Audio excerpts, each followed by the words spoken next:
Jesus te ama.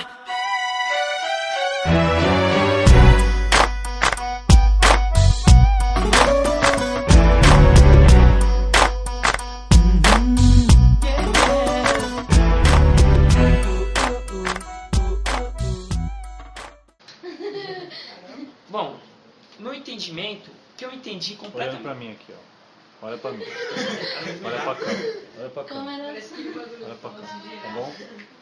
Bom, no meu entendimento, que eu entendi dessa história, é que quando Jeremias ainda era muito novo, Deus o chamou ele pela primeira vez. Deus falou com ele pela primeira vez. Falou que ele ia ter que trazer uma mensagem para o povo de Israel, que Deus estava mandando. Só que Jeremias, com as suas palavras, repreende Deus dizendo que ele era muito novo para falar aquilo, que ele não era, praticamente ele quis dizer que não era ninguém, não era nada, porque no meu entendimento que, como Jeremias deve ter pensado, pô, logo eu, Senhor, por que eu, pô? Usa outro cara aí, mano, meu pai é sacerdote, usa ele mesmo, vamos acreditar nele, logo eu. Aí, como eu devo ter pensado que ele pensou, no meu entendimento, mas Deus já diga para ele, ele ainda fala assim, Deus, eu não tenho as palavras certas para falar, eu não tenho como falar, não sei o que falar, mas Deus fala para ele, Jeremias, vou colocar as palavras certas na sua boca, vou falar o que você tem que falar, vou te proteger, vou te guardar debaixo da minha presença. E Jeremias, passa um tempo, Jeremias mais ou menos passou acho que uns 5 anos, 6 anos, no meu entendimento, passou um tempo assim, Jeremias cresce mais um pouco, e Deus fala com ele pela segunda vez. Deus chamou Jeremias pela segunda vez, ele não falou, ele chamou já Jeremias para ir anunciar a mensagem dele. Deus fala com Jeremias para ele ir no meio do pátio, no meio dos portões, onde o povo se reunia para adorar a Deus, onde o rei ia para adorar o Senhor. Ele falou para Jeremias ir lá e falar o que ele estava mandando. E Jeremias chegou lá e falou o que Deus mandou. Falou que Deus ia destruir a cidade, que Deus ia acabar com a cidade. Se eles não parassem o que eles estavam fazendo. Porque naquele tempo, o povo de Israel, ele estava se prostituindo, ele estava buscando outros deuses, adorando a imagem, fazendo outras coisas que não devia, e Deus não se alegra disso, Deus não estava se alegrando. Foi o que Deus mandou Jeremias falar para eles parar com aquilo, destruir os deuses dele e parar. Muitos nem deram atenção, muitos ficaram, esse cara tá doido, quem é esse cara? Aí e Jeremias falou, e aí começou a caminhada dele, e daí em diante Deus falou muitas outras vezes com Jeremias. Deus, ele fala muitas outras coisas para Jeremias falar, manda Jeremias pegar no meio do povo, manda Jeremias pegar no meio do sacerdote, manda Jeremias falar no meio da multidão, manda Jeremias falar em todo lugar. E o povo começa a como se diz, a achar que ele estava doido, até que chegou um tempo que tudo que Jeremias estava falando começou a se acontecer.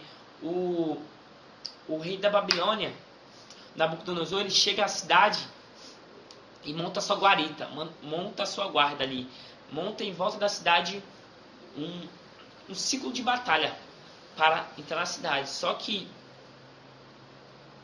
quando Nabucodonosor monta ali sua guarda, Jeremias, ele vai mais uma vez falar no meio do sacerdote, falar no meio ali do povo. E quando ele chega lá para falar, ele começa a falar, ele fala que Deus mandou o rei se render a Nabucodonosor para ficar escravo, que não ia morrer ninguém, ia ficar o povo escravo, que era da vontade de Deus assim.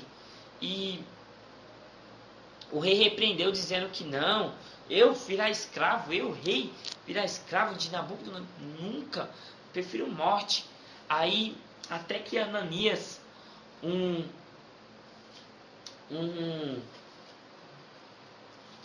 homem, né? Ananias, um homem, repreende, dizendo que Deus mandou dizer que o povo de Israel ia se libertar disso, que em 2 anos Nabucodonosor ia vir, ia devolver tudo, ia devolver o povo que ele levou ia devolver os tesouros de Israel o que Jeremias tinha acabado de dizer não era nada. Ele quis dizer isso. Aí Jeremias fala que seria bom que acontecesse isso, seria maravilhoso que se Deus não tivesse feito o que ele tinha falado para Jeremias, se tivesse feito o que o Ananias tinha acabado de falar, seria uma coisa maravilhosa. Até que então o Nabucodonosor se enfurece e acaba entrando na cidade, invadindo e pegando o povo de Israel, destruindo a cidade, acabando com a cidade. E, vamos se dizer, ele leva o povo como escravo para a Babilônia. E foi isso que nós estamos trazendo para a nossa vida, que no começo, primeira vez que Jeremias vai trazer a mensagem de Deus para o povo, se eles tivessem se arrependido, se eles tivessem parado ali naquele momento, não tinha acontecido nada disso, não tinha ninguém sido morto, não tinha a cidade sendo destruída, se eles tivessem parado, mas não, até que chegou ao ponto que Deus deu a segunda chance, falou de novo para eles não fazer nada, deixar o povo entrar, fazer o que quiser, e levar o povo para Israel, que a cidade não ia ser destruída. Mas não, eles quiseram lutar, eles quiseram enfrentar Nabucodonosor, quiseram enfrentar a Deus até, que se Deus falou uma coisa, eles fizeram a contrária e enfrentaram a Deus. E o que nós trazemos para nossas vidas? Se Deus falou a primeira vez, irmão, se Deus, tu viu que até tu percebe, às vezes tu fala, pô, tô fazendo algo de errado, vou parar. Não, eu tô fazendo algo de errado, tem que parar aqui agora. Parei. Não espere Deus falar, irmão, porque se Deus falou, pare. Se Deus falou, você não parou, é pior. É pior. Às vezes nós falamos assim, se nós cair na mão do inimigo, Deus tira. Se nós cair na mão de Deus, ninguém tira. O pior tem para acontecer. Amém? É o que eu vou falar para vocês hoje. Às vezes, como Jeremias falou, repreendendo Deus, dizendo que era muito jovem, que era muito novo para trazer a mensagem de Deus. Como nós aqui somos novos, não venha estar pensando como Jeremias, como naquele tempo, como seja novo, mas venha estar pensando como profeta de Deus, venha estar pensando como nada tivesse que impedir, venha estar falando, não tem nada novo, vou lá, se Deus mandou. Às vezes, tipo assim, tu já pensou, tu na sala de aula lá, Deus fala para tu assim, ó, quero que amanhã tu traga a tua Bíblia, tu vai abrir no versículo que eu mandar, vai ler o que eu vou mandar, falar o que eu vou mandar para essa sala. Tu já pensou, tu chega na frente da sala, ó, um momento, eu não lá bagunçando, ó, Deus mandou falar isso para vocês, ó, se vocês não parar, ó, Deus vai queimar vocês, vai acontecer uma desgraça na família de vocês, se vocês não parar. Já pensou tu profetizar na vida do moleque, ó, Deus falou, se tu não parar agora, ó, ele vai queimar tua casa, ó, tua mãe vai morar na rua, tua mãe vai ser queimada. Pensou, tu fala isso pro cara, o cara vai te bater. Já pensou? Não, tenta se colocar no lugar de Jeremias. Foi o que Jeremias passou. Jeremias veio trazer a mensagem de Deus, profetizar contra o povo, falar coisas horrorosas contra o povo. Mas Deus mandou. Já pensou que ali o povo, 1 milhão, multidão, um homem ali, ó, um homem sobe, Deus só falou com ele. O homem sobe lá no meio e fala assim, ó, Deus mandou falar para vocês que ele vai queimar a cidade, vai acabar, o rei da Babilônia vai destruir tudo. Eu pensou a reação do povo? Jeremias nesse tempo foi espancado, foi batido, foi jogado no poço, foi preso. Mas mesmo assim ele continuou falando. É o que nós vamos trazer para nossas vidas. Se Deus mandou, não venha estar. Tem até uma palavra que fala assim, ó, se o irmão bater em uma face, dá a outra. Para ele bater. Se tu for trazer a mensagem de Deus, o irmão bater, ó, amém. Deus mandou, Deus vai estar te guardando. Deus tem o melhor para tu. Porque eu escuto sempre falar assim, os humilhados serão exaltados. Amém? É o que eu falo para vocês hoje. Ele teve que fugir, né? Porque o irmão dele se irou contra ele. Ele fugiu para casa dos seus parentes. E ele ficou um bom tempo lá, né? Reoboão ficou 1 mês, mais ou menos. Aí Reoboão decidiu dar uma recompensa, tipo um salário para ele, que ele estava trabalhando, ajudando nos deveres, né? Aí ele gostou, ele viu a filha de Labão, a Raquel, e gostou muito dela, né? Aí ele se apaixonou por ela.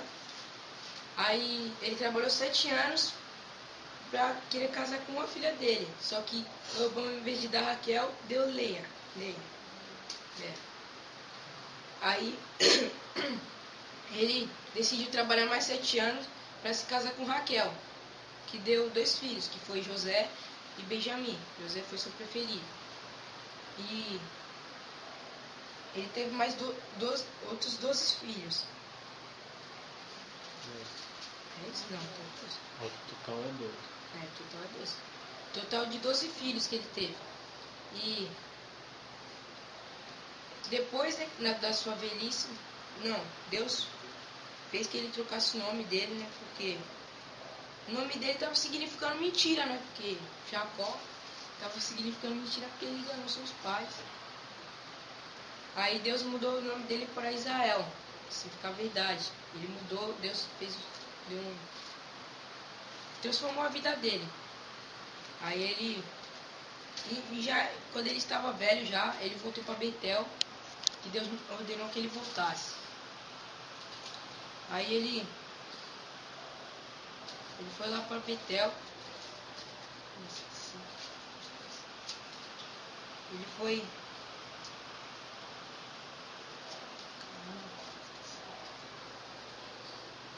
Ele se reconciliou com o irmão dele. Ele foi lá, né, se desculpar com o irmão dele muitos anos, que ele já tinha passado, ele já estava velho. E ele ficou porque qualquer um ia ficar com esse sentimento, né? Você brigasse com seu irmão, você fosse embora, você um dia ia voltar e ia ficar com esse sentimento e ia querer se desculpar com seu irmão, né? Então ele foi querer se desculpar com seu irmão. Aí depois ele veio a falecer. Depois de um tempo. Porque como você deduz assim, porque ele tentou enganar a sua família, né? Porque ele tentou mentir e ele mentiu e usurpou, né? Ele tentou enganar o irmão dele. Então, o que a gente traz? Tipo, a gente de hoje, a gente tenta enganar muitas pessoas, tenta enganar até a Deus. Mas Deus, os olhos dele é igual chama de fogo. Todo lugar que a gente for, ele tá. Na escola, em algum lugar assim, passear, em casa, ele vai sempre estar lá. Então, a gente não pode enganar ninguém. Mas ele enganou seu irmão, mas ele depois se arrependeu, né, do erro dele e voltou, né, para se reconciliar com seu irmão. Então, a gente tem que fazer a mesma coisa, tem que pedir perdão pelos nossos erros, entendeu?